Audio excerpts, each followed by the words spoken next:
যারা অ্যালার্ট না এই সমস্ত শিক্ষার্থীদেরকে বলতে চাই যে আমাদের পূর্ববর্তী বছরগুলোতে রেজাল্ট হতো একরকম, পরবর্তীতে হঠাৎ করে জুলাই অভ্যুত্থানের পর যখন নতুন করে উপদেষ্টা মন্ডলী দায়িত্ব গ্রহণ করলেন এবং আমাদের শিক্ষা উপদেষ্টা নির্বাচিত হলেন, পরবর্তীতে ওনার দায়িত্বকালে হঠাৎ করে ১ বছরে ৫ লক্ষ প্লাস শিক্ষার্থী এইচএসসি পর্যায়ে ফেল করেছে। তা পরীক্ষা দেয় মোটে ১২ থেকে ১৩ লক্ষ শিক্ষার্থী বা ১৪ লক্ষ শিক্ষার্থী, এর ভিতর যদি ৫ লক্ষ শিক্ষার্থী ফেলই যায় আর থাকে কি পরিমাণ শিক্ষার্থী। সেক্ষেত্রে আবারও আমরা নতুন এক শিক্ষামন্ত্রীকে পেতে যাচ্ছি, অর্থাৎ এডুকেশন সিস্টেমে নতুন আরেকটা পরিবর্তন আসছে।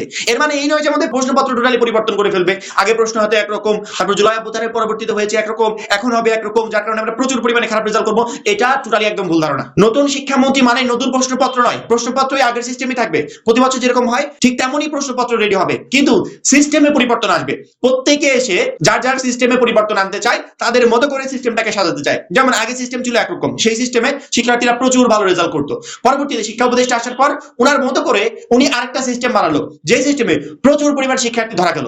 এখন আবার নতুন করে যিনি আসবেন বা অলরেডি এসেছেন, ইনি আবার নতুন করে একটা সিস্টেম রেডি করবেন, যে সিস্টেমে হয়তো বা আরো প্রচুর পরিমাণ শিক্ষার্থী ধরা খাবে। সেক্ষেত্রে আমরা এইচএসসি ২৬ ব্যাচের পরীক্ষার্থীরা ৩ মাস সময় মাঝখানে পাচ্ছি অ্যালার্ট হওয়ার জন্য, সতর্ক হওয়ার জন্য, নিজের প্রিপারেশনটাকে আরো একটু জোরালো করার জন্য, যে আমি যদি এখন থেকে সামনের এই ৩ মাস কঠোর পরিশ্রম করতে পারি, নিজেকে একটু সতর্ক রাখতে পারি, সেক্ষেত্রে অবশ্যই এইচএসসি ২৬ পরীক্ষায় ভালো একটা রেজাল্ট করতে পারবো। শিক্ষামন্ত্রী যেই হোক, এটার কোনো ইফেক্ট আমার উপর পড়বে না। কিন্তু যারা এখন থেকে সতর্ক হবে না, এখন থেকে প্রিপারেশন নিবে না, গ্যাপ দিবে, তাদের উপর এই নতুন শিক্ষামন্ত্রী বড় রকমের একটা প্রভাব ফেলবে।